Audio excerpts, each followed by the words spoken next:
Game plan-nya untuk kita itu menang adalah every day. Tiap hari.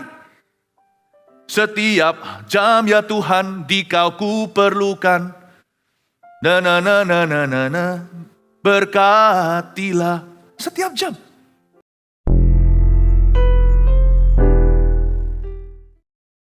Hati-hati dosa yang mendatangkan maut. Be careful ya. Tapi ada orang tertentu yang paranoid.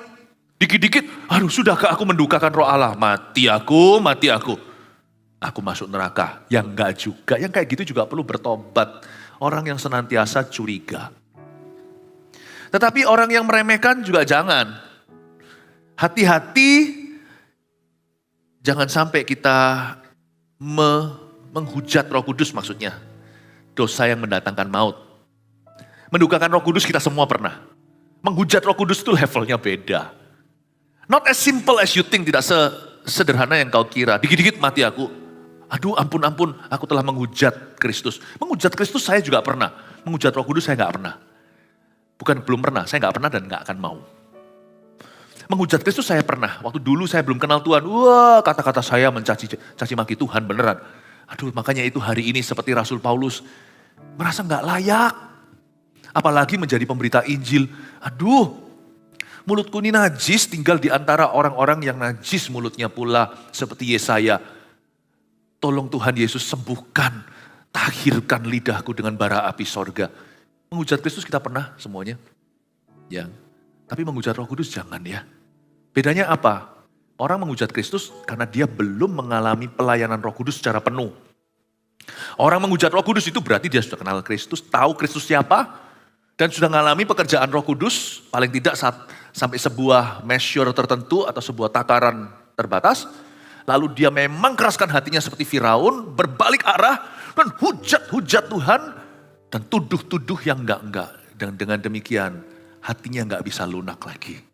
Bablas sudah kata orang Jawa Tengah. Udah lewati Bangjo lampu merah kata mereka. Sikat saja tabrak sorga. Yang kayak begini susah.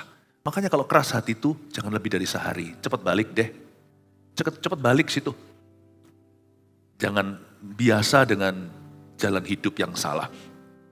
Dan dosa yang mendatangkan maut seperti apa, yang menghujat Roh Kudus seperti apa, nanti saya akan jelaskan. Kita baca dulu ayatnya, hati-hati ya dosa yang mendatangkan maut. Kita baca ayatnya di 1 Yohanes pasal yang kelima ayat 13 sampai 21.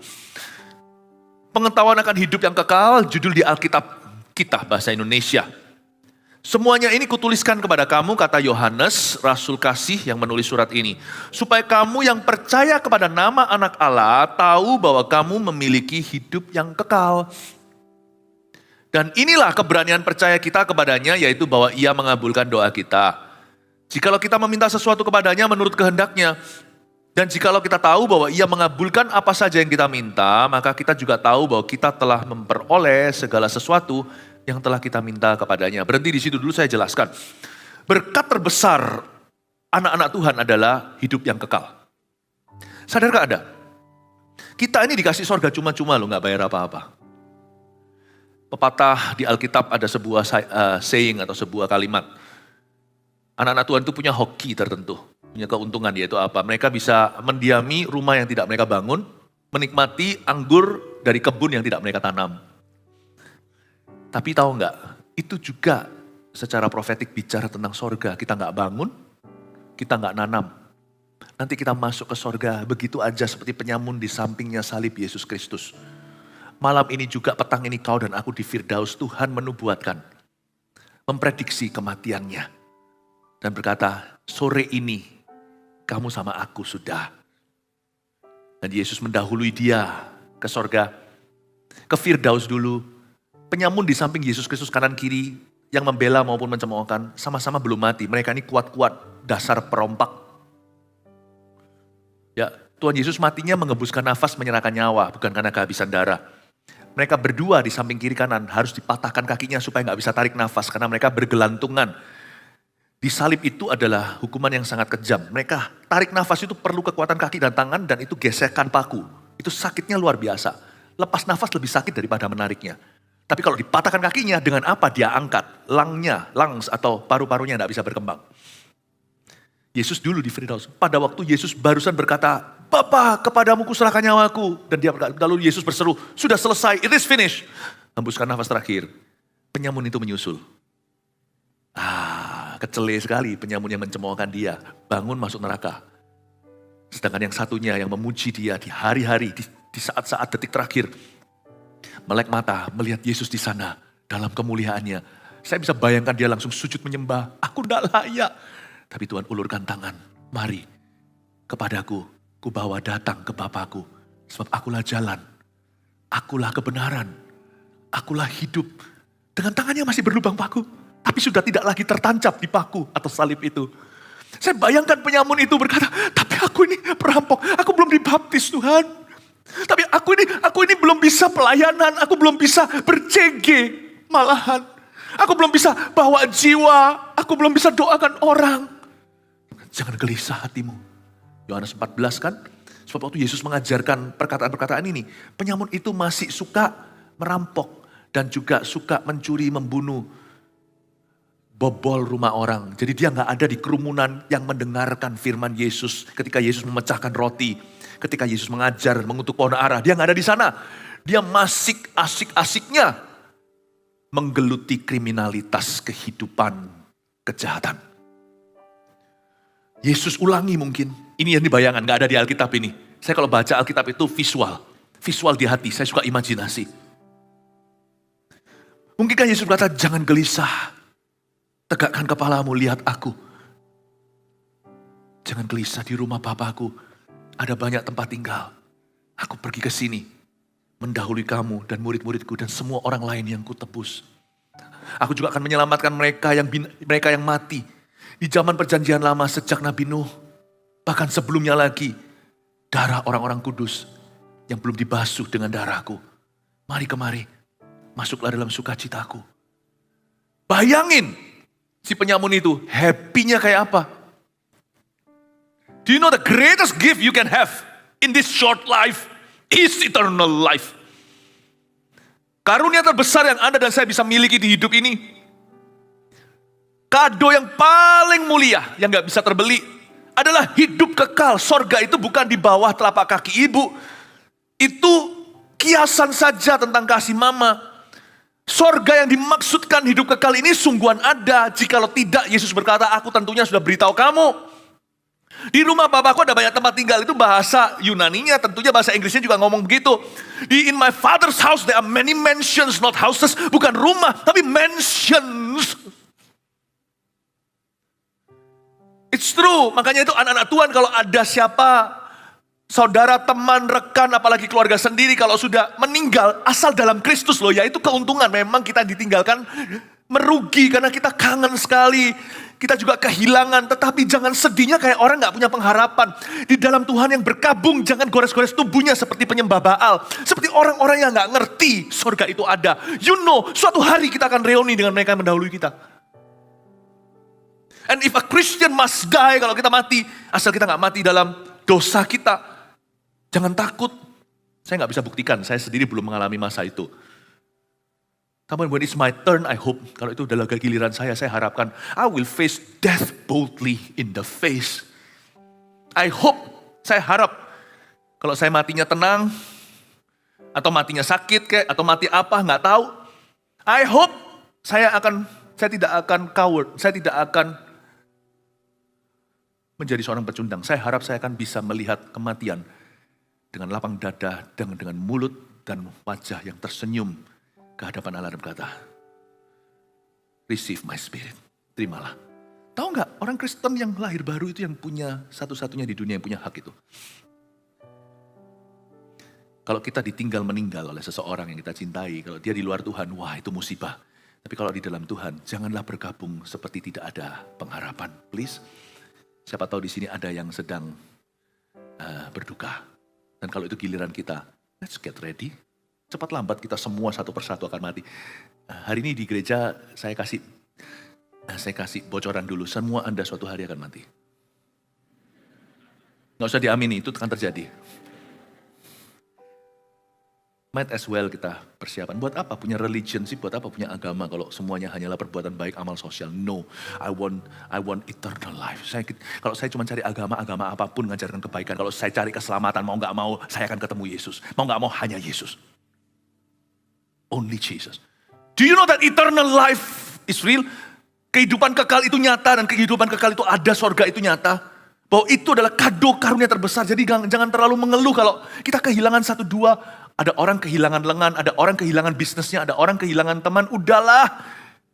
Di dalam kacamata sudut pandang kekekalan, itu gak seberapa kehilangan asal Anda tetap setia sampai pada akhirnya. Amin Bapak Ibu. Bucket list ada orang tertentu yang pokoknya memberhalakan satu dua hal. Aku harus, pokoknya harus. Kalau perlu bercerai gara-gara itu. Kalau perlu berantem sama orang lain, kalau perlu mencuri. Apa sih bucket list kalau kita sudah punya sorga, semuanya itu pale atau semuanya itu pucat dibanding kehidupan kekal. Terus terang ya, saya itu punya bucket list. Bucket list itu apa sih? Wish list. Make a wish setiap tahun. Ya, tahu nggak? Tambah tua tambah banyak wishnya. Setiap tahun kan tiup lilin, make a wish. Wish list atau daftar keinginanmu nggak terpenuhi. Terus terang, Anda nggak sendiri. Saya juga punya banyak daftar keinginan tidak terpenuhkan. Pengen itu, pengen ini, pengen jalan-jalan dunia, pengen gak bisa semua. Apalagi sekarang gara-gara siapa? Gara-gara Anda. Kalau enggak kan weekend ini saya sudah jalan-jalan. Gak ada salahnya ngalah perkara-perkara fana. Kalau itu nilai tukernya lebih mahal. Paham maksud saya? Karena apapun yang kita miliki di hidup ini, waktu kita itu semua akan mengalami depresiasi. Akan mengalami inflasi, depresiasi terutama. Jadi kalau saya punya uang segini, saya tukarkan sesuatu yang nilainya kekal. Wah saya mau. Kalau waktu sementara saya termasuk mengorbankan wishlist atau keinginanku untuk sesuatu yang nilainya kekal, menyelamatkan seseorang, melayani, berada di CG, mengajak seseorang untuk kenal Tuhan, mendoakan, saya mau tukarkan harta duniawi untuk perkara-perkara sorga. Makanya ada satu perumpamaan Yesus bagus sekali. Hal kerajaan sorga seperti seseorang yang menemukan harta di sebuah bidang tanah. Harta terpendam, hidden treasure. Lalu dia jual semua yang dia miliki untuk beli tanah itu demi dapat hartanya. Kadang-kadang kita jual waktu kita. Padahal itu berharga, itu berarti saya nggak bisa itu, nggak bisa ini. Tapi gara-gara apa? Gara-gara teman itu butuh didoakan. Wishlistku hangus. Karena masa muda aku pakai untuk melayani Tuhan. Saya pulang dari Jakarta ini nanti langsung akan khotbah ke anak-anak muda. Army of God Conference. Yel-yelnya gini, anak-anak muda yang mendirikan gereja. Sangat gak menjual, tahu nggak? Kalau Anda mau menjual, kasih DJ. Mau menjual untuk anak-anak muda supaya datang ke gereja, kasih yang fun-fun, lempar-lemparan apple pie kayak atau apa. Ya, sawat-sawatan pizza gitu ya. Mestinya gitu, semprot-semprotan kecap. Ini semua anak muda suruh datang ke sini nanti. Saya akan ajari, menikah memang karena cinta. Menikah memang karena cinta. Tapi menikah harus demi misi. Nanti bayangin mereka akan diajari begitu. Memang karena cinta, tapi demi misi. Anak-anak yang dituntut untuk memberi diri. Untuk mendirikan gereja-gereja setelah mereka lulus. Nggak menjual, tapi ternyata tiketnya habis. Oh haleluya, kasih tepuk tangan untuk Tuhan. Orang-orang muda ini penuhi kekekalan. Kalau ada Roh Kudus itu roh yang kekal. Mereka akan bisa melihat value of eternity. Nilai kekekalan itu tak bisa dibandingkan dengan even our youth. Masa muda saya itu hangus. Karena siapa? Karena Pastor Fuji.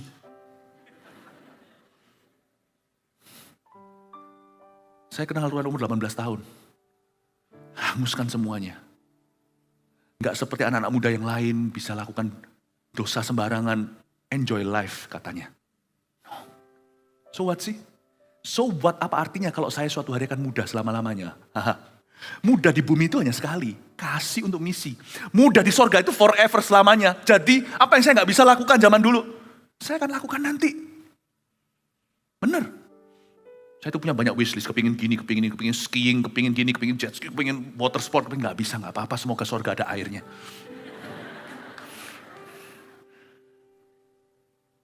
Buat apa kita di gereja kalau pikiran kita kecentok hanya di dunia ini? Go out and party.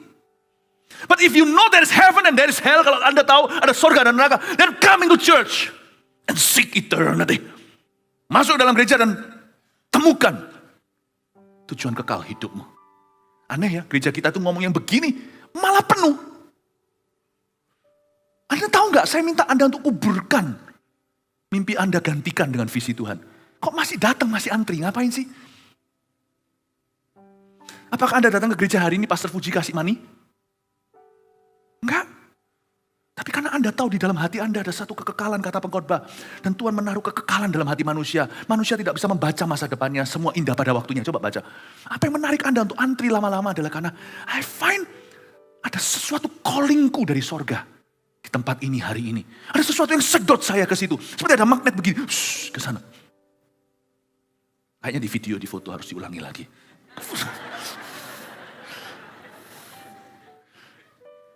That's why you are here. Let me put into words, biarkan saya taruh dalam kalimat yang bisa Anda bawa pulang dan mengerti. Why you are here. Karena Anda mencari sesuatu yang kekal.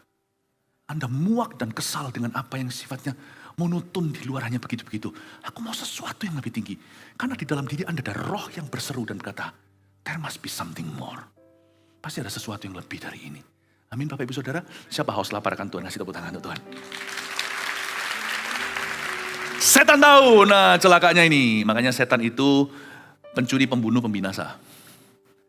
Makanya setan itu mau memastikan. Tahu nggak ada orang yang sakit karena setan, ditengking-tengking segala atau kelepasan. Tapi misi setan terbesar bukanlah memberimu penyakit atau membangkrutkan usahamu atau membuat amburadul porak-poranda rumah tangga. Bukan. Goal akhir agendamu takhirnya adalah kalau bisa Anda binasa. Karena dia tahu bahwa dia akan binasa. Setan itu menuju maut. Setan tidak bisa mati atau meninggal dunia. Kita tidak bisa bunuh roh jahat, tidak bisa. Mereka kekal. Tapi mereka itu maut nanti tujuannya. Karena dia tahu bahwa dia nggak bisa apa-apa. Waktunya singkat dan dipersingkat oleh Tuhan. Dia mau bawa orang sebanyak-banyaknya. Kalau mau Anda tahu sifat setan seperti apa, lihat berita. Di sini terjadi penembakan. Dia yang stres loh, mau mati kok ngajak-ngajak orang. Dor. Itu sifat setan. Orang kalau kesurupan itu begitu. Kok enak, gua pergi sendiri. Saya bawa kamu.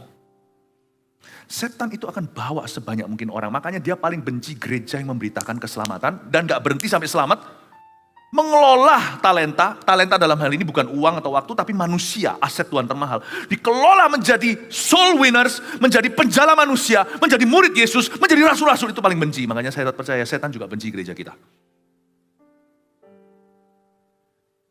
Dan setan tidak suka itu. Dan kalau bisa dia masih mencuri, membunuh, membinasakan. Kalau bisa. Karena itu salah satu produk setan yang paling gencar. Tapi memang tidak segampang itu diaplikasikan karena terlalu banyak rintangan bagi dia. Karena papa mama pasti jaga anaknya. Suami jaga istrinya dalam dunia Tuhan, dalam kerajaan Allah. Gereja itu memberikan covering rohani. Saling memuridkan. CGL-nya, pemimpin selnya mendoakan, berjaga-jaga atas jiwanya. Kata Ibrani pemimpin itu penjaga jiwa. Tambah susah. Tapi bukan berarti mustahil loh. Ada beberapa produk dosanya yang dia unggulkan. Kalau dia dapat ini jackpot namanya. Setan itu juga mau cuan yang kecil-kecilan. Mencuri namanya. Kalau dia bisa bunuh, dia bunuh. Tapi yang dia tergiur adalah membinasakan. Bedakan, setan mencuri, membunuh, membinasakan 3 level yang berbeda. Mencuri itu sesuatu. Dia mencuri damai sejahteramu. Dia mencuri kerukunan, tiba-tiba gegeran di rumah. Kalau setan lewat, tidak damai sebuah keluarga. Sang suami ngomong gini, istri dapatnya lain. Kenapa kamu marah-marah? Lu pada gak marah? Udah daripada berdebat, mendingan diruntuhkan aja bahasa setan dengan berdoa bersama-sama. I think the best solution dalam konteks seperti itu adalah kita sembahyang bareng. Runtuh, setelah itu sudah nggak lagi debat. Maksudnya apa, kenapa marah, sudah langsung di-solve sendiri. Kalau dengan doa. Jadi berdebat itu bukan cara. Kalau debat ujungnya menang-menangan, nggak ada yang menang, semua kalah. Kalau setan lewat itu bisa terjadi gitu. Membunuh kalau bisa, beberapa orang mati prematur. Dengar ya, ada berapa dosa yang mendatangkan maut. Salah satunya saya sekarang akan sporadis saja bicara. Orang-orang yang ambil perjamuan kudus sembarangan. Itu bukan gini loh ya, sekali ambil langsung mati ya, enggak. Anda baca di Korintus, Paulus ajarkan gimana bergereja. Dalam tatanan gereja anggaran dasar dan rumah tangganya, dia ajarkan pada jemaat di Korintus yang notabene agak kacau balau. Dia bilang, kalian tuh loh kalau perjamuan makan, perjamuan kudus itu dengan asal-asalan. Ya, bukan berarti kalau kita ambil perjamuan kudus, takut mendingan gak ngambil daripada mati. Tapi ada orang yang ambil perjamuan kudus itu main-main. Lah gak sekali langsung mati ya enggak. Tapi kalau dia begitu terus attitude-nya, perjamuan kudus sambil main-main, bukan bercanda saja ya. Tapi orang ini gak serius sama Yesus. Paling tidak kan harus ada segan dan sungkannya. Misalnya kalau dia masih punya simpanan. Ngambil perjamuan kudus itu kan ditantang untuk bertobat. Makanya itu orang Kristen di dalam jemaat tidak bisa gak bertobat lebih dari sebulan. Pasti dia melanggar perjamuan kudus, pasti itu. Makanya perjamuan kudus diadakan di gereja regularly, biasanya yang lumrah adalah sebulan sekali. Ada gereja yang lebih, ada gereja yang kurang. Pokoknya, kenapa perjamuan kudus diadakan? Ketika kita mengambil perjamuan kudus, kita diperhadapkan dengan darah dan daging. Dan waktu kita ambil darah dan daging itu, kita punya dua pilihan. Satu, gak apa-apa Tuhan gak tahu kok. Apalagi beraninya datang sama simpenannya di gerejanya. Minum sama-sama. Hi darling, this is delicious. Apalagi kalau wine beneran. Ngambil 5 sekalian. Diminum. Hari itu Tuhan tidak lihat dia sebagai perselingkuhan saja. Dia melihat dia sebagai kurang ajar. Kamu menginjak darahku. Sekali. Talak one, talak tuh. Bulan depan gitu lagi. Bulan depan. Jangan kaget. Tiba-tiba orang itu mengalami sesuatu. Alkitab katakan, Paulus ngomong begini. Tidak heran diantaramu. Ada yang mati sebelum waktu. Salah satu bentuk dosa mendatangkan maut adalah kurang ajar sama Tuhan dalam hadiratnya seperti setan yang jatuh dalam hadirat Allah. Kalau saya, ini juga gak bagus ya. Ini juga gak bagus. Kalau saya terpaksa harus terus dalam dosa, bukan terpaksa. Kalau itu pilihan saya, minimal tahu diri. Waktu kita pegang perjamuan kudus, gak berani ngambil. Itu paling tidak, orang berdosa yang sangat buruk dosanya, tapi masih ada sungkan sama Tuhan. Mendingan jadi orang dosa yang masih ada takut sama Tuhan daripada orang dosa yang kurang ajar sama Tuhan. Paham maksud saya? Makanya di kisah para rasul pasal 1, di pasal awal kan dikatakan, mereka semua segan bergabung sama gereja, karena mereka ketakutan. Karena mereka dengar bagaimana para rasul berdoa, murid-murid itu goncangan terjadi. Gereja itu dulu mahal, gak murahan di mata masyarakat. Mereka tahu ketika orang-orang kanker datang didoakan itu sembuh. Dan mereka tahu kalau ada orang-orang yang ngawur, sehat datang bisa kanker. Loh, Tuhan itu yang mengambil kusta. Pernahkah Anda interview Miriam? Yang berani lawan otoritas sembrono sembarangan kena kusta. The God who takes away leprosy can impart leprosy. Allah yang mencabut vonisnya kusta bisa memberikan kusta. Bukan berarti penyakit dari Tuhan. Oh, kalau memang terpaksa harus berdosa. Jangan ambil perjamuan kudus. Jangan ambil perjamuan kudus. Bukan berarti langsung kita mati. Saya dulu juga dalam kesembronoan saya namanya anak muda. Saya dulu tuh sekolah di Singapura. Di Singapura saya suka ke satu gereja bule. Di daerah Dhoby Ghaut sana yang tahu. Saya paling suka, karena di Singapura dulu kan strict. Jadi saya dulu itu kalau mau minum alkohol gak bisa, saya umur 16. Saya di Singapura, ya udah kira-kira lah ya. Ya 16, umur 16 tahun. Gak bisa, underage. Jadi kalau saya mau minum alkohol, saya pergi ke gereja itu. Saya tahu minggu ketiga atau minggu keberapa dia perjamuan kudus itu wine-nya beneran. Saya ambil berapa? Ambil lagi. Berapa? Enak. Nggak mati tuh? Ya dalam kasih karunia Allah saya di-spare atau saya difuri sama Tuhan. Tapi kalau sekarang saya ngawur, pengetahuan saya telah bertambah. Cari mati apa? Paham ini Bapak Ibu Saudara? Be very careful. Perjamuan kudus itu merayakan tubuh dan darah dan mendeklarasikan bahwa we are a church that honors you. Kita gereja yang menghormati. Tapi jangan sampai habis ini, kalau perjamuan kudus langsung gereja sepi. Pada ketakutan semua. Nanti megang perjamuan sambil gemetaran. Mati aku, nanti aku mati muda. Enggak juga. Tapi mengajari kepada kita bahwa kita itu sama Tuhan harus ada rasa segan. Kalau memang belum siap untuk bertobat ya, paling tidak jangan menginjak darah. Paham maksud saya Bapak Ibu? Dosa mendatangkan maut, tapi lebih celaka itu yang binasa. Mencuri, membunuh. Mungkin orang itu bisa mati, tapi orang itu, ya mungkinkah dia tetap masuk surga? Mungkin saja. Setelah dia begitu, mungkin masuk surga dijitak malaikat sedikit. Kamu ini loh. Iya, tapi tetap diterima Tuhan. Tapi yang ketiga ini sudah yang membinasakan. Iblis sedang mencuri, membunuh, membinasakan ini yang agak bahaya. Yang membinasakan ini nggak ada obatnya. Ini bukan bicara tentang mati yang mendatangkan kematian di bumi saja, tapi ini maut yang so pasti masuk neraka. Ini so pasti masuk neraka. Saya kasih contoh aja, simple-simple ya. Yesus kan dibangkitkan, betul ya? Anda tahu nggak? Ada dua tipe orang penghujat Roh Kudus. Meskipun kata menghujat Roh Kudus ini Tuhan Yesus sudah berikan kepada orang Farisi ahli Taurat yang menyebut dia itu punya Belzebul. Atau dengan pangeran setan, dengan raja setan dia mengusir setan. Tuhan berkata begini, kamu gak suka sama saya gak apa-apa, tapi kamu jangan menyebut pekerjaan Roh Kudus lakukan sesuatu itu kamu bilang dia itu yang bekerja itu setan. Itu sama dengan kamu menuduh bahwa Allah itu iblis. Kamu hati-hati, Tuhan tuh ngomong sama orang Farisi.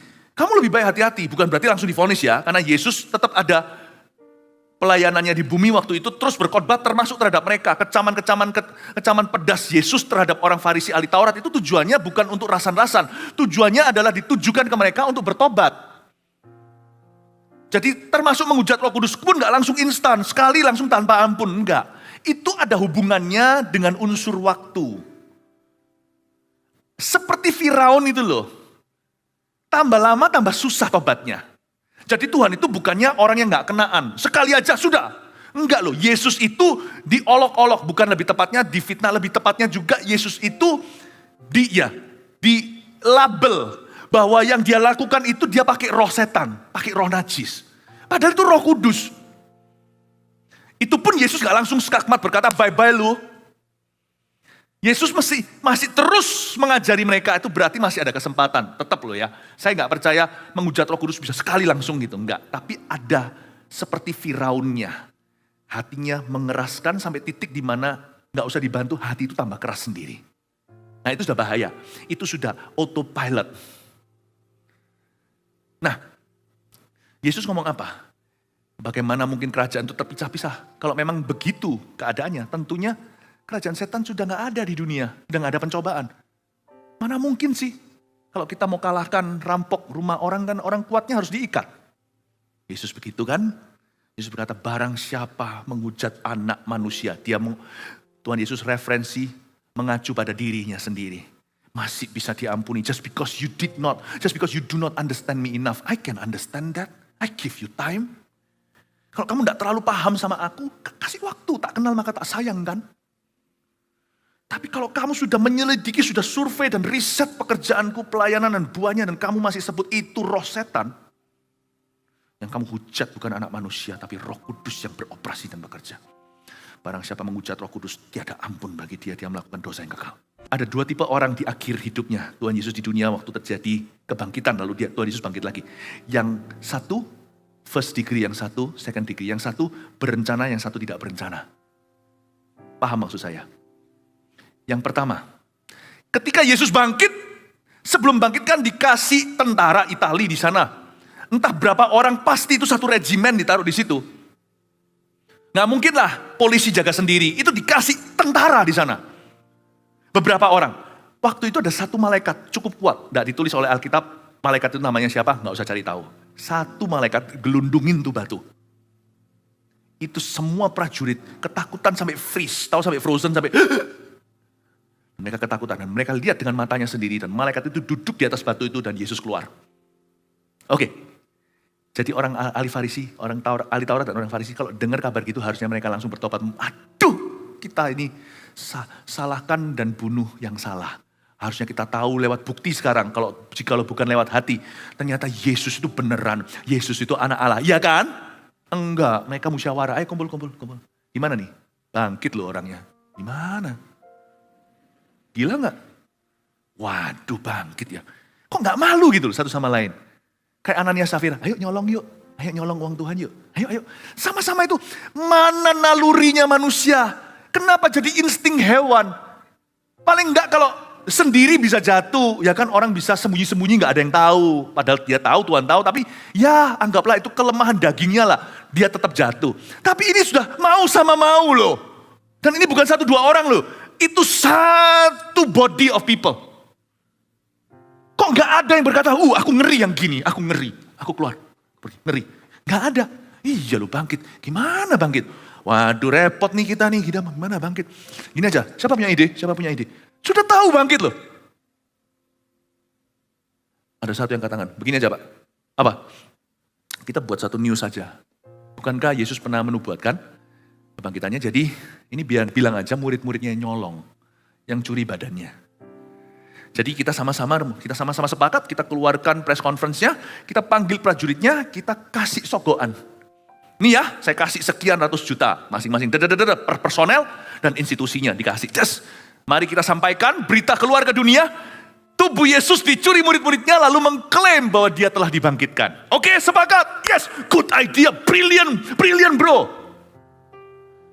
Harusnya kan minimal kalau enggak langsung mau terima Yesus karena imannya enggak kuat, takut dikucilkan teman-teman. Bahasa Surabayanya ya, keluaro. Paham maksud saya? Orang Jakarta ngerti enggak? Keluaro. Keluar sana. Dan berkata, oh aku enggak ikut-ikut. Enggak ikut-ikut, sorry ya guys, sorry. Aku enggak ikut, aku bingung. Coba saya cerna dulu. Enggak ada. Ini orang-orang sudah melampaui kemungkinan untuk bertobat. Dia sudah menghujat Roh Kudus. Itu andai kata Tuhan muncul di depannya, jreng gitu Allah Bapa pun mereka gak bertobat.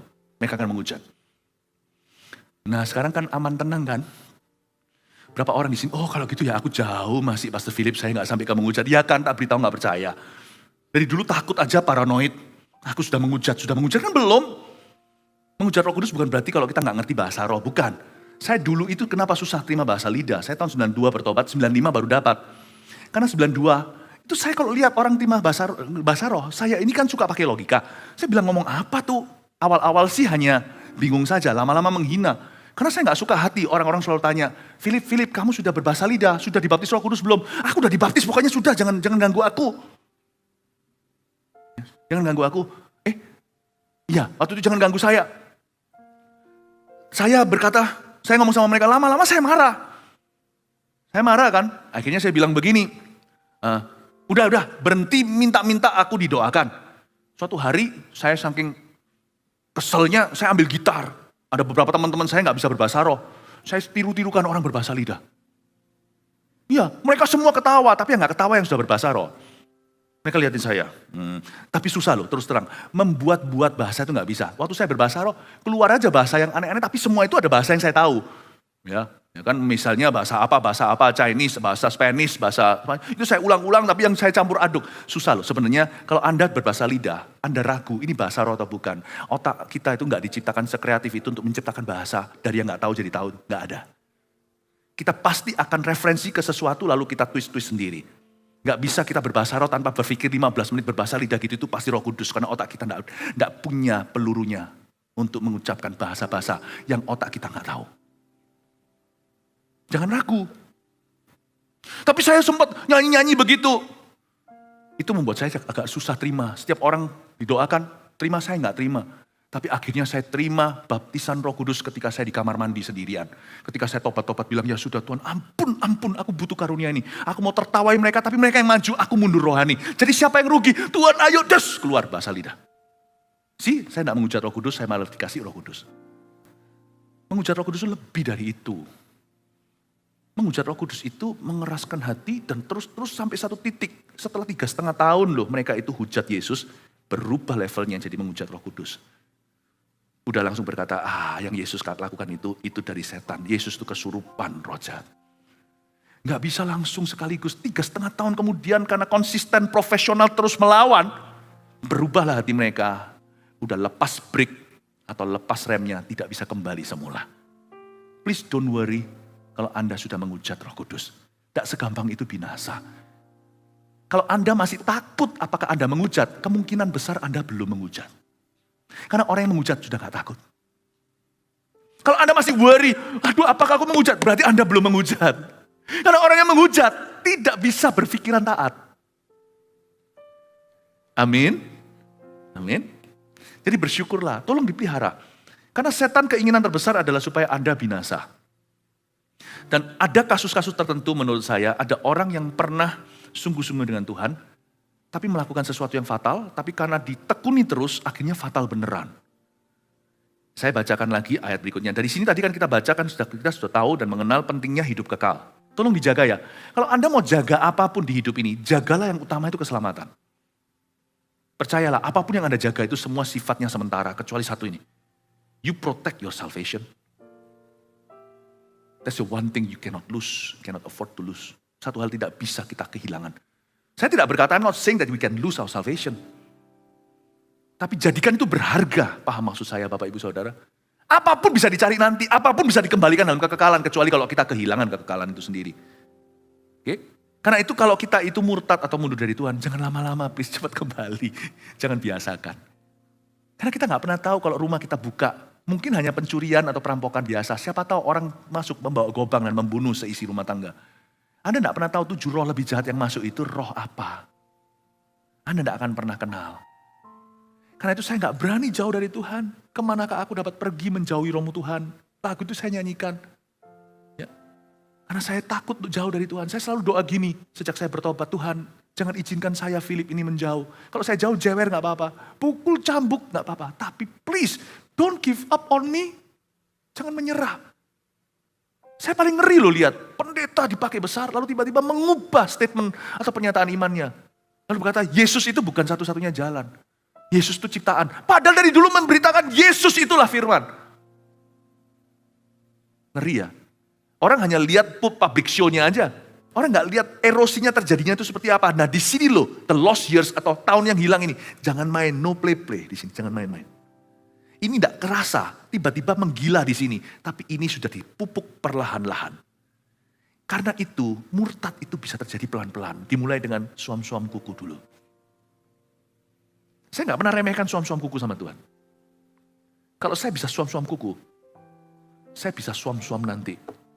Kalau saya bisa suam-suam nanti, saya bisa sangkal dia suatu hari. Tiba-tiba ada pendeta yang besar gimana, lalu sekarang bicara, there is no hell, no heaven, no hell. God is too good, no hell. Hah? Kalau kita nggak percaya adanya neraka, sekalian nggak usah percaya ada sorga. Sekalian aja kita nyatakan bahwa Yesus mati itu konyol sia-sia.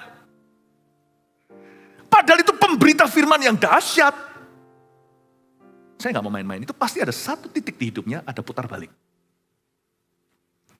Makanya jangan remehkan your Christian daily, your daily Christianity. Jangan jadi Kristen yang weekly, bahkan yearly, nanti tunggu konferensi.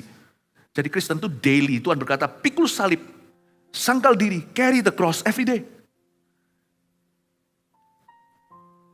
Game plan-nya untuk kita itu menang adalah every day. Tiap hari.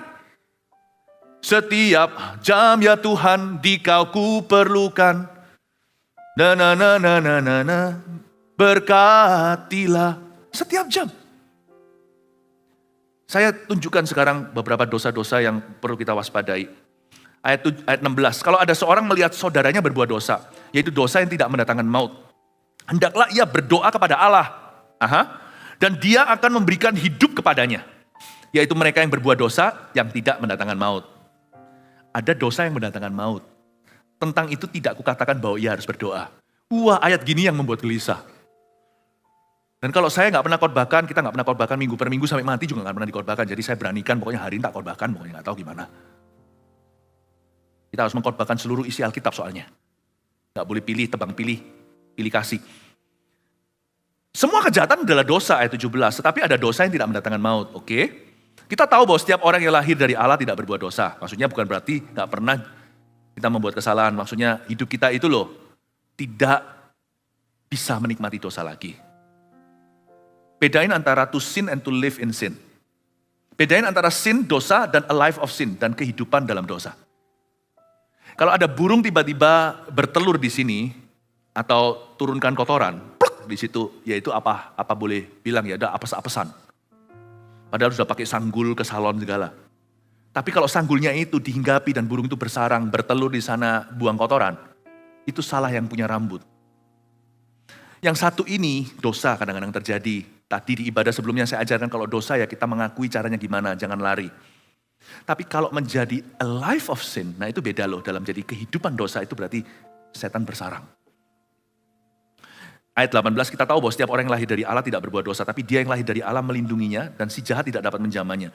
Kita tahu bahwa kita berasal dari Allah dan seluruh dunia berada di bawah kuasa si jahat. Jadi harus hati-hati, jangan pernah main-main dengan satu hari pun murtad.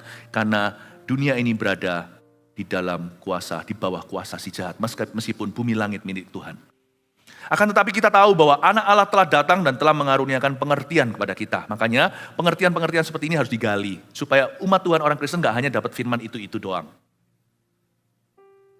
Supaya kita mengenal yang benar, itu tujuan akhirnya. Bukan supaya kita ketakutan, tapi supaya pengenalan.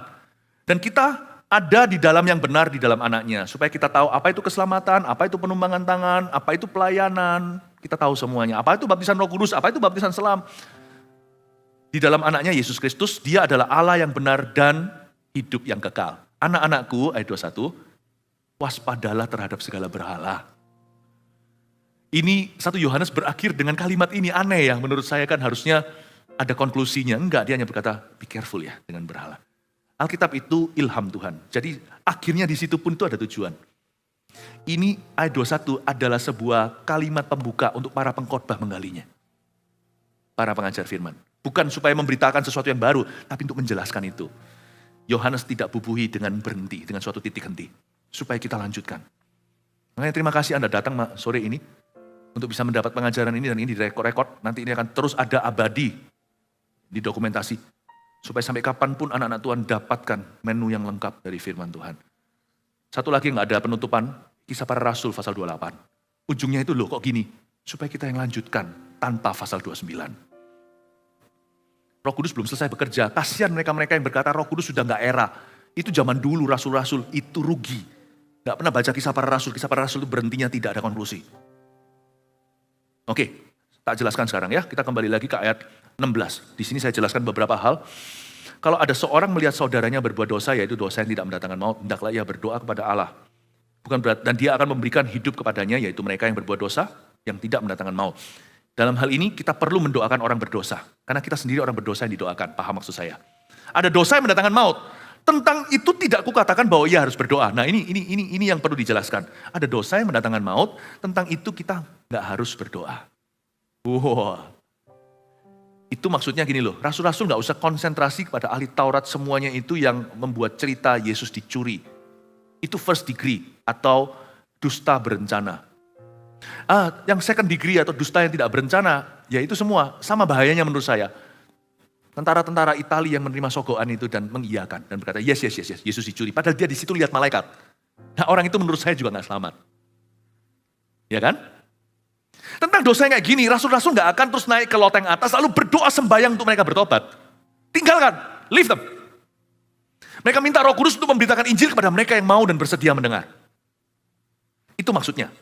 Tapi tetap didoakan, tapi gak usah dijadikan agenda utama. Tapi kalau ini, orang-orang ini adalah keluarga Anda, tetap doakan mereka sampai bertobat. Tuhan membuat perkecualian karena Allah lebih besar. Oke, beberapa dosa-dosa yang bahaya, patut kita waspada. Yang pasti, apapun yang saya sebut nanti itu, semua ada unsur kesengajaan di dalamnya. Dosa yang mendatangkan maut itu gak ada yang, ups, gak sengaja aku lalu masuk neraka. Gak ada orang itu gak sengaja masuk neraka, itu gak ada. Satu hal yang Anda bisa yakini dari firman, no one accidentally ends up in hell. Tidak ada orang yang kebetulan tanpa kesengajaan masuk neraka, itu nggak ada. Nggak ada. Itulah sebabnya kita harus usahakan sebisa mungkin biar orang mati menguburkan orang mati, kita cari orang hidup dan kita injili. Oke? Tapi ada juga keluarga yang begini. Saya pernah tanya sama satu orang, salah tanya, papa mamanya meninggal. Oh ya, sudah dalam Tuhan. Mestinya saya nggak usah tanya ya. Dia diam. Lagi nyetir nih, dia diam. Waduh, kalau saya lihat gini kan nanti bahaya, kita tabrakan. Ternyata dua-dua tidak dalam Tuhan. Padahal mereka orang pelayanan. Saya nggak tanya lebih lanjut karena saya tahu track record mereka. Orang-orang ini orang-orang yang sungguh-sungguh mendoakan keluarganya. Saya no komentar, kayak gitu tidak usah komen. Ya sudah, komen apapun salah. Nggak apa-apa ya, nggak apa-apa. Kita sekarang semua punya pengetahuan, di luar Tuhan itu binasa. Saya bilang, loh nanti dia guilty. Jadi diam aja, kita mau makan mana? Mengalihkan pembicaraan. You see? Kalau saya bisa ngomong sama orang itu nanti di lain waktu, bukan waktu itu. Mungkin saya bisa komentar gini, jangan blame yourself too much. Tiap orang itu punya pilihan selama hidup ini, menurut saya cukup Tuhan itu kejar dia. Kalau saya bisa bilang sama orang itu, saya akan tepuk pundaknya dan berkata, bahkan papa mamamu sudah ada sebelum kamu dilahirkan. Kalau kamu yang dilahirkan dulu dan kamu melahirkan mereka, kamu papa mamanya. Ya enggak? Karena kamu anaknya, harusnya papa mama yang tuntun kamu ke Tuhan. Tapi papa mama tidak mau. Jadi hari ini kamu bisa kenal Tuhan aja bonus-bonus tuh. Kalau saya bisa ngomong sama dia, saya akan bicara. Udah, kamu jangan terlalu menuduh diri. Ingat ya, Bapak Ibu Saudara, no one accidentally ends up in hell.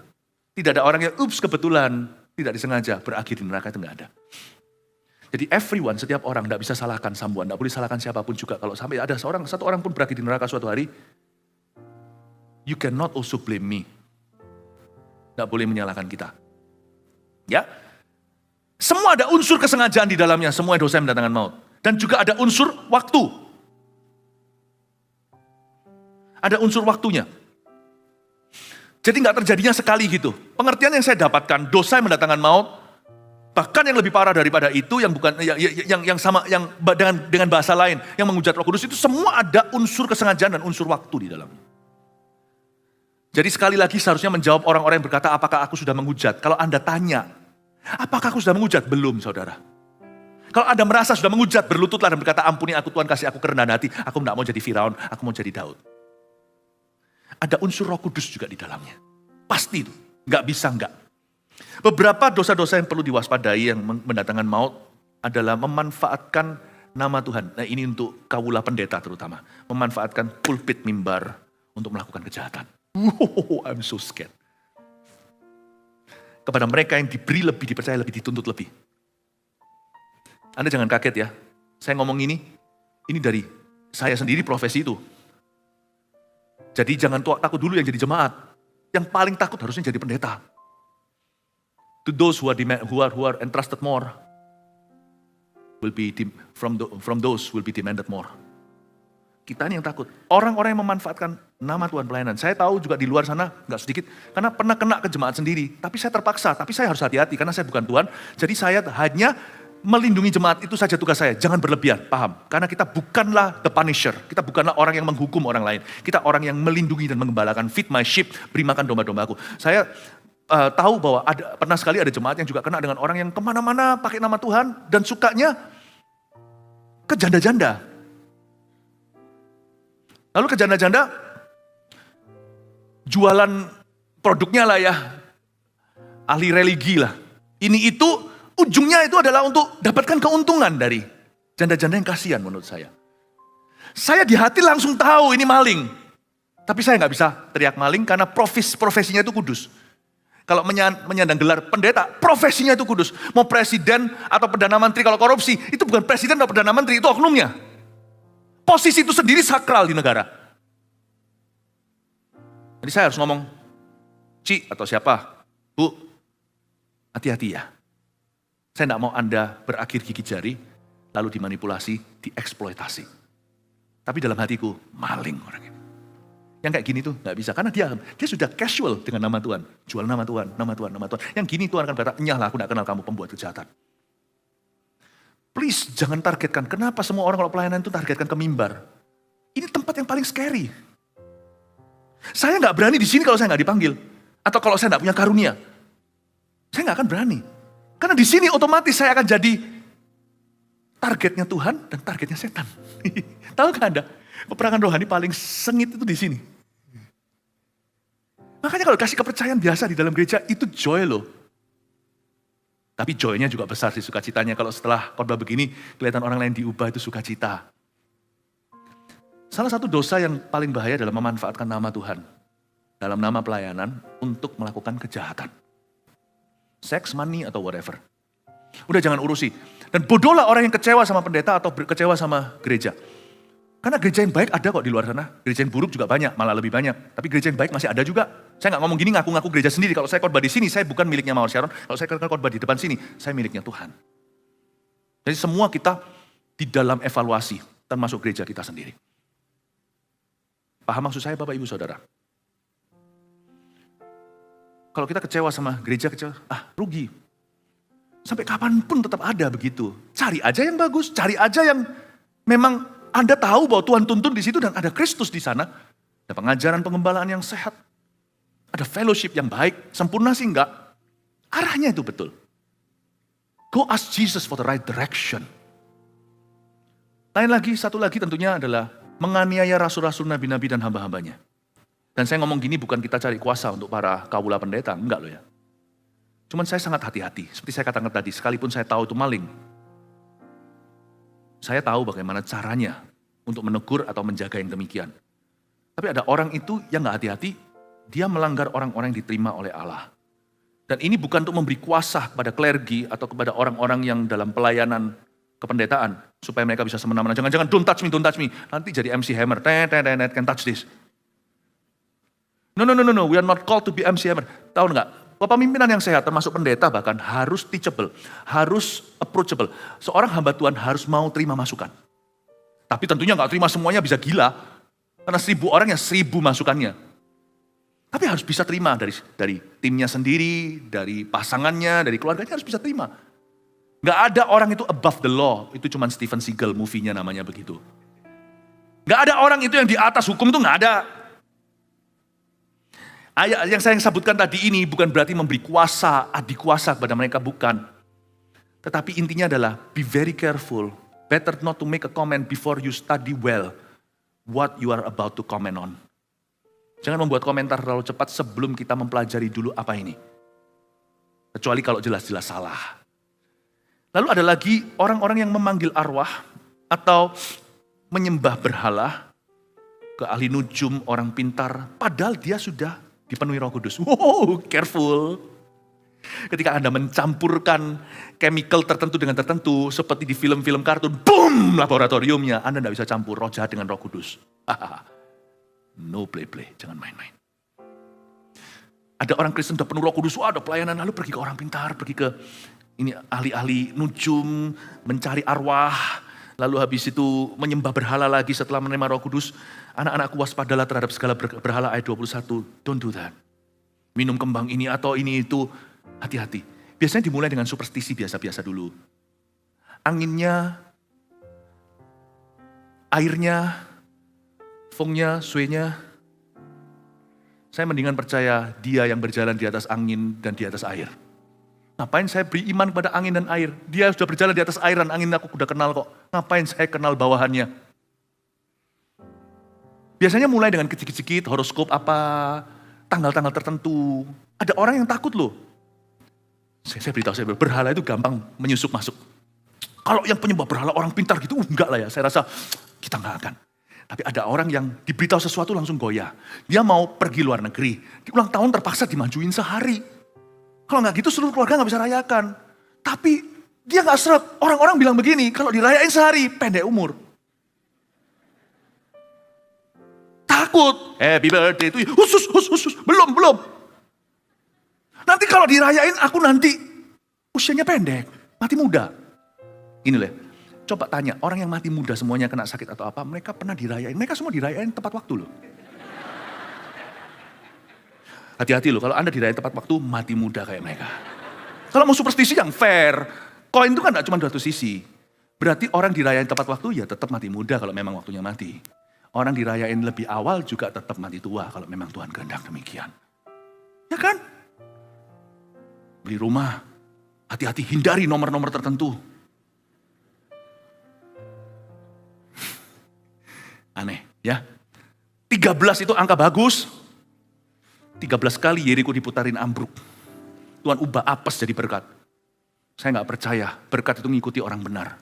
Bukan orang benar bergantung tanggal berkat.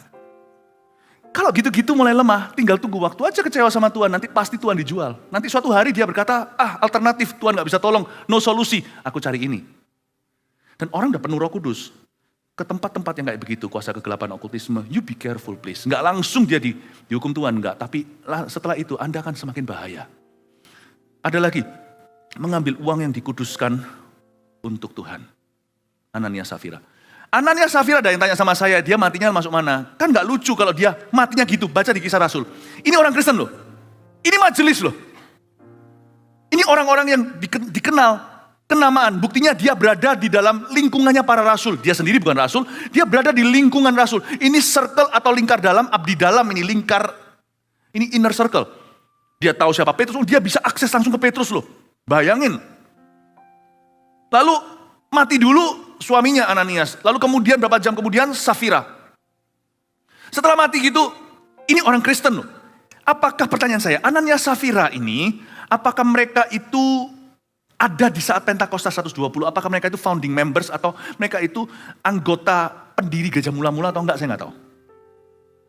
Tapi mereka ini orang-orang yang kenamaan, orang-orang yang semua rasul kenal. Tiba-tiba membuat korupsi di dalam hadirat Tuhan. Ngaku-ngaku, padahal uang ya uangnya mereka. Enggak kasih ya enggak apa-apa. Tapi mereka kasih. Setelah ngasih mereka berkata, ini semua hasil penjualan, 250 juta. Aslinya berapa? Dijual 500 juta, no penggo disimpan sendiri. Lalu dia ngaku-ngaku, ini semua penjualan. Petrus berkata, ngapain sih kamu tuh bohong-bohong segala? Di depan orang gini, kamu mau jadi bangga? Anehnya ya, orang itu yang gak terlalu memberi itu, kalau memberi itu ingin dibanggakan. Orang pemberi sungguhan itu gak pernah mau orang lain tahu. Wah, Petrus berkata, kamu bohong. Kamu coba bohongi siapa? Kalau gereja ini bisa kebobolan dengan yang satu ini, nanti berikutnya gereja ini menjadi sarang penyamun dan korupsi. Orang-orang yang cari muka akan di sini semuanya blak mati, blak mati. Berikutnya, si istri juga mati. Nah, pertanyaan saya, ini mendatangkan maut atau enggak? Bedakan kata maut dengan mati. Mati itu mati, semua kita mati, hewan mati, binatang, tumbuh-tumbuhan kita juga mati. Tapi manusia meninggal dunia, maut itu lain loh ya. Maut itu artinya maut. Saya hanya bisa mati, perhatikan, saya hanya bisa meninggal dunia, saya enggak bisa maut lagi. Maut sudah dikalahkan dalam hidup saya, sudah dipatahkan. Hai maut, mana sengatmu? Dosa yang mendatangkan maut itu dosa yang directly masuk ke dalam neraka. Listen, kalau sampai dia bangun tiba-tiba masuk ke surga, nggak lucu ya? Tuhan kata, just kidding. Masa Tuhan ketika ketemu sama dia, just kidding? Ayo masuk. Kayaknya sih di akhir hidupnya dia bermusuhan dengan Tuhan ya. How scary ya. Kadang-kadang saya punya pikiran begini, saya bukannya hidup dalam ketakutan, tapi saya hanya mau hidup dalam takut akan Tuhan, tidak berlebihan. Kalau misalnya sekarang saya jatuh dalam dosa, besok contohnya, terus besok Tuhan datang gimana ya kalau endingnya gitu ya. Pernahkah Anda takut? Waktu Anda cek sesuatu dan itu adalah sesuatu yang sifatnya najis, ketika melakukan sesuatu, misalnya ada cerita-cerita mengenaskan di dunia ini, orang yang tiba-tiba mati di hotel mana, ada perempuannya di sana. Nggak enak ya ke surganya, terus Tuhan tanya, lu kamu kok, arwahmu kok dari hotel itu? Ya Tuhan, buat aku kembali ke istriku. Nggak mungkin bisa kan? Pernah mikir nggak kalau hari itu Anda jatuh dalam pornografi, that day sangkakala berbunyi, lalu habis itu pengangkatan. Saya nggak tahu, kalau yang itu saya spekulasi, saya nggak berani membuat konklusi, saya nggak berani terlalu maju dari apa yang firman Tuhan batasi. Cuman saya hanya berpikiran aja, kalau sampai itu terjadi sama kita, makanya Tuhan suruh kita setiap saat berwaspada, berjaga-jaga, waspada, berjaga-jaga. Karena kalau pas kita jatuh, lalu Tuhan datang, gimana ya? Di-delete dulu. Nggak sempet. Bayangin gimana, makanya itu kita harus setiap saat ya Tuhan, dikau kuperlukan. Ikut Tuhan itu nggak bisa long distance. Ikut Tuhan itu harus short distance. Dekat sama Tuhan. Terakhir, makasih mau sabar ya. Biasanya kalau saya sudah ibadah terakhir gini ditunggu pesawat kan, zaman sebelum pandemi. Ini nggak ada pesawat mau datang. Jadi saya tahan sebentar, kalau enggak saya doa minta turun hujan, dan Anda enggak bisa pulang. Satu lagi yang harus Anda waspadai, bunuh diri. Orang Kristen jangan main-main sama ini. Aku mau bunuh diri. Itu kalau orangnya enggak niat, tapi kalau setan, jangan pernah berkata Anda enggak niat. Kadang-kadang ada orang yang cari perhatian. Bunuh diri. Sungguhan kejadian. Kenapa? Bukan dia mau, bahkan dia enggak berani. Setan lewat, tangkap kata-katanya. Dosa mendatangkan maut itu, saya nggak tahu bunuh diri itu masuk mana, tapi saya beritahu ya, ini conviction saya, Alkitab nggak berkata. I am convinced, salah satu dosa yang membuat Anda bungee jumping langsung lompat ke dalam lautan. Lautan kehilangan, itu adalah bunuh diri. Saya tekankan lagi dan lagi, hati-hati dengan kata-katamu. Dan jangan orang Kristen kalau sudah buntu berkata, bunuh diri. Memang kalau orang mata gelap itu paling susah. Tapi paling tidak kalau mata gelap, telingamu diterangi. Ingat rema ini kalau ada yang mendengar, nanti suatu hari digoda begini, atau dalam kondisi konteks yang sangat desperado, frustrasi, listen to what I'm saying to you. Don't do that. Don't do it. Jangan lakukan. Ketika Anda berkata, bunuh diri di sini, dikiranya kita keluar dari mulut buaya, di sana masuk mulut singa. Kekal selama-lamanya. Setelah tahta pengadilan putih di kitab Wahyu 20-an. Maka jiwamu dilempar dalam lautan api bersama dengan kerajaan maut. Don't do that. Saya pernah sekali ketemu sama satu orang yang saudaranya, brothernya bunuh diri. Waktu itu posisinya dia adalah Bu Gem, ibu gembala Semu atau ibu pendeta. Waktu saya adiknya bunuh diri. Waktu saya ketemu sama orang ini bukan orang Indo. Saya diam, saya nggak berani komentar. Saya cuman hibur keluarga ini, mereka suami istri dan keluarganya. Lalu dia tahu kan, dalam spirit dia ngerti, dan dia tahu bahwa saya akan bicara jujur apapun. Dia tanya, Pastor Philip, dia bilang, yes, tell me honestly, beritahu aku sejujurnya, where my brother could be, di mana saudaraku berada sekarang. Mati aku, saya berkata dalam hati, Tuhan lewatkan cawan ini daripadaku. Jikalau mungkin, berikan cawan ini kepada Pastor Fuji.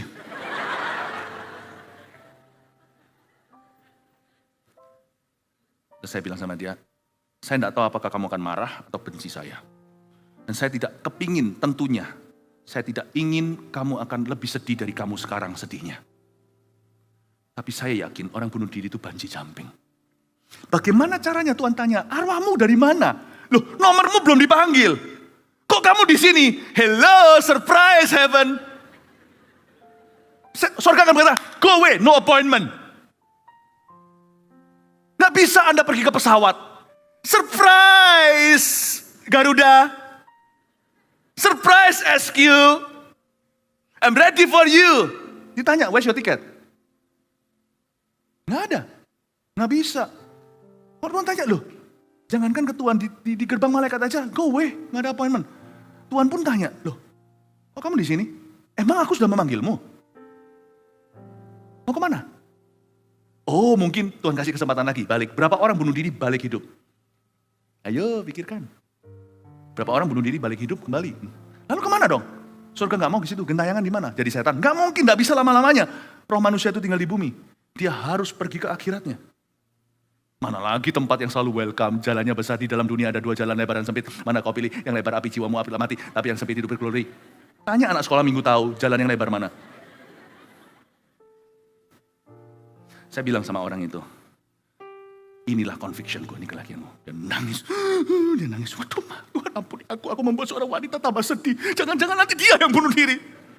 Setelah itu dia senyum, setelah sekian lama, thank you Pastor Philip, dia berkata. Terima kasih engkau memberitahu aku sejujurnya. Saya tanya semua hamba Tuhan teman-teman saya. Semua berkata, he's in heaven, he's in heaven.